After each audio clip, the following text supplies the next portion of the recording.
Hey guys, welcome to Gwhisky. I'm Jeff. This is a channel where I offer my thoughts and opinions on a specific whiskey, and if you stick around to the end, I'll be giving it a score as well. If that sounds interesting, hit subscribe down below, and with that out of the way, let's jump into our review. Today we're looking at the Lagavulin 8-year-old. Stick around.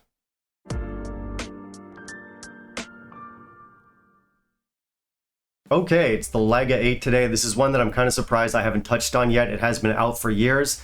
And Lagavulin actually does not have a big core range. I suppose that depends on where you are, but where I'm at, you have the 16, which for me is a legend, a classic. And the 8-year-old is really the only other option that I've got. Of course, they do have other releases, stuff like the special releases, which tend to be more expensive. Those are always limited runs. Same with the Distiller's Edition. You can find it, but it's limited. And, stuff like Offermans, we don't get those here in Taiwan. The Islay Jazz Festival, never seen one here. So for me, it's going to come down to Distiller's Editions and special releases, which again are limited. And then the standard stuff would be the 8 and the 16, which I can find pretty much anywhere. Anyway, point is, I'm overdue for this one, so it is nice to be getting around to it. This one first came out in 2016, and it was designed as a limited edition run to, I think it was commemorating 200 years of the brand or something like that. But I guess it was a hit because later on they made it a core range expression. As far as cask information goes, we don't have much, although I am pretty sure it's predominantly, if not entirely, bourbon cask matured, but classic Diageo, we don't get a lot of transparency here.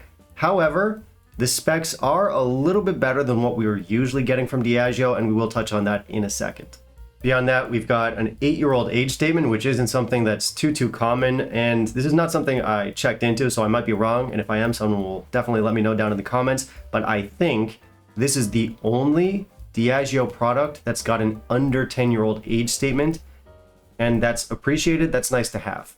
Anyway, I'm excited to dig into this one. Lagavulin has been a big part of my journey. I spent a lot of time with the 16-year-old when I was first becoming an alcoholic, an enthusiast, so it does hold a special place in my heart, and let's see where we land on this stuff here. Let's jump into our review. In the meantime, if you'll kindly leave a like down below, that'd be greatly appreciated. So these specs are very out of character for Diageo. This comes in at 48% ABV, which is fantastic. Because we've got 48%, I'm going to assume it's non-chill filtered, although don't hold me to that. As for color, I don't know, and of course they don't tell us anything. I would assume that it isn't, but it's possible that it is. However, if they did use colorant, they didn't go overboard with it.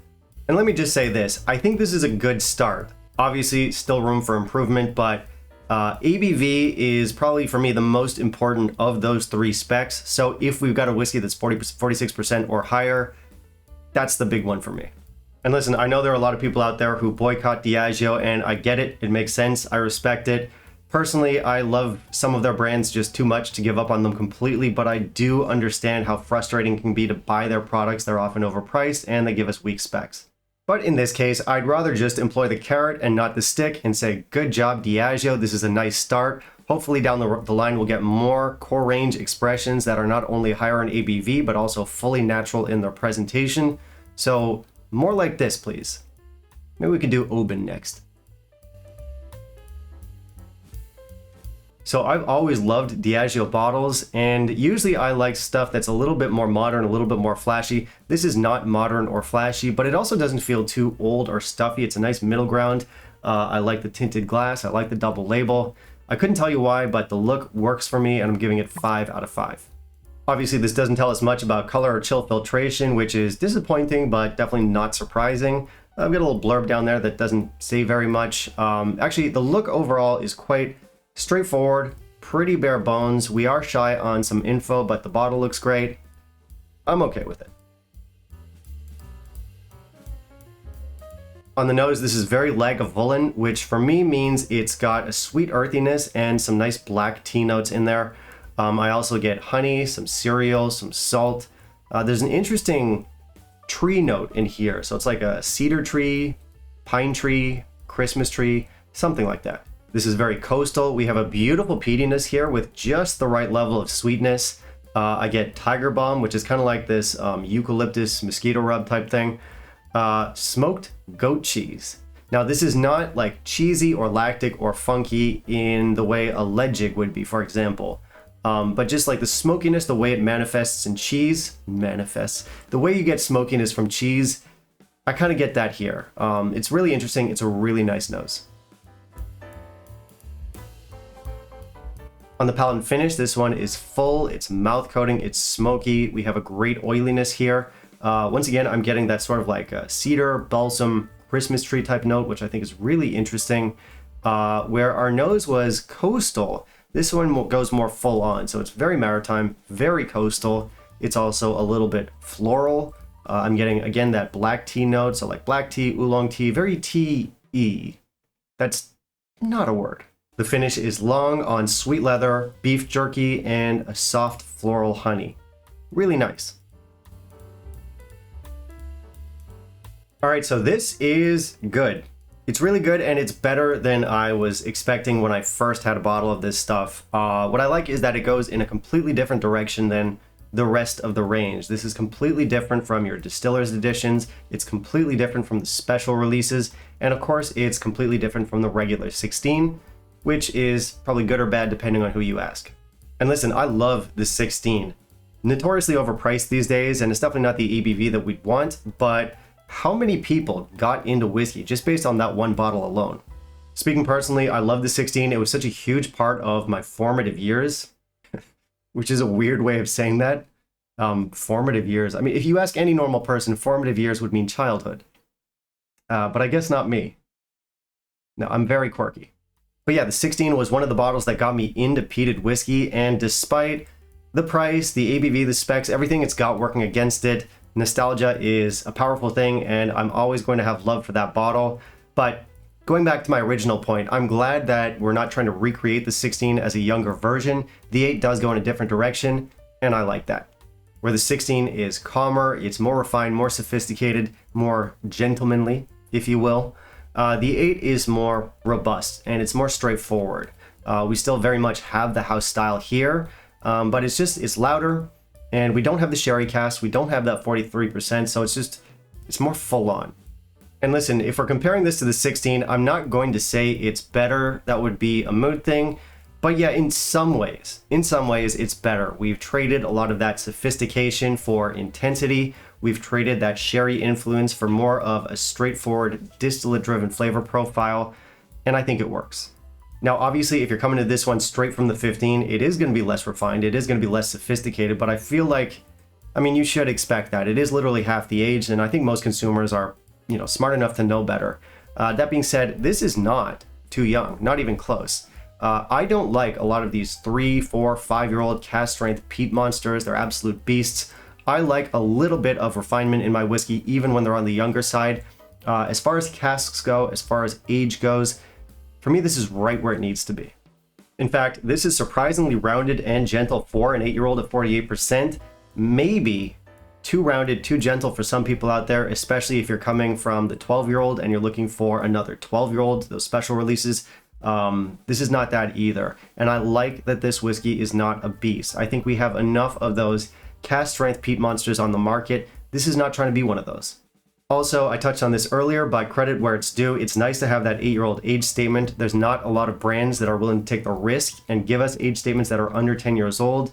There are few, and I feel like it's growing. Glenallachie's got some, Ardbeg's got some, there's more, but it's not something that's common yet within the industry.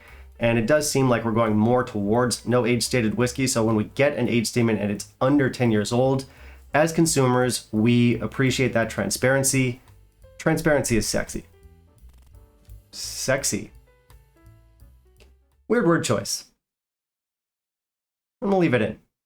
Anyway, for score, I'm giving this one 88. I really like it.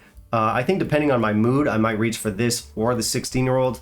But given that it is cheaper and that it's 48%, I am leaning more towards the 8. And I'm going to get really controversial here. I actually like this more than the 12-year-old special release. Now, the last one I had was the 2021. I've not tried the 2022 release. And the 2021, it was good, but it was also louder, it was rougher, and I prefer this one being more rounded. And listen, I understand why people like the special releases. They like that they're not only naturally presented, but they're loud, they're rugged, they're beasts. That's what they're looking for. That's never been my style of peat. And I should also say that This doesn't compare to the 12-year-old special releases I was drinking like 10 years ago. Those were better, but compared to modern special releases, I like this one more. I'll see you down in the comments. So obviously, I love this stuff. I think it's a fantastic whiskey. Younger than the 16, less sherry, more intensity, but not nearly as intense or as beastly as what we're getting with the 12-year-old. So I think it just finds a nice balance, and it's one of my favorite Lagavulin releases. If you're a Lagavulin fan, if you're a peat head, this one is highly recommended. All right, so I do love this stuff, but it is a little bit pricier than it needs to be. It's more expensive than a lot of its competitors, its entry-level Islay heavy hitters. It's more expensive than Ardbeg 10. It's more expensive than Kilchoman Bay. It's more expensive than Port Charlotte 10, Lefroy Quarter Cask. There's a bunch. I mean, this is one of the most expensive entry-level offerings from Islay. That being said, it's better than most of them. I'm not going to say this is better than, let's say, Port Charlotte 10 because it's a legend, but I do like this more than Ardbeg 10. Controversial. I like this better than Macher Bay. I like this. I mean, it's near the top of the heap. We'll put it that way. But yeah, still a bit pricey. I mean, I'm still going to pay it because it's not breaking the bank, and I absolutely love these flavors, and it is one of my favorite entry-level Islay offerings. But yes, the price is higher than it needs to be. Still, if you're a Lagavulin fan, I think it's worth splashing the money out on at least once to try it. It's incredible.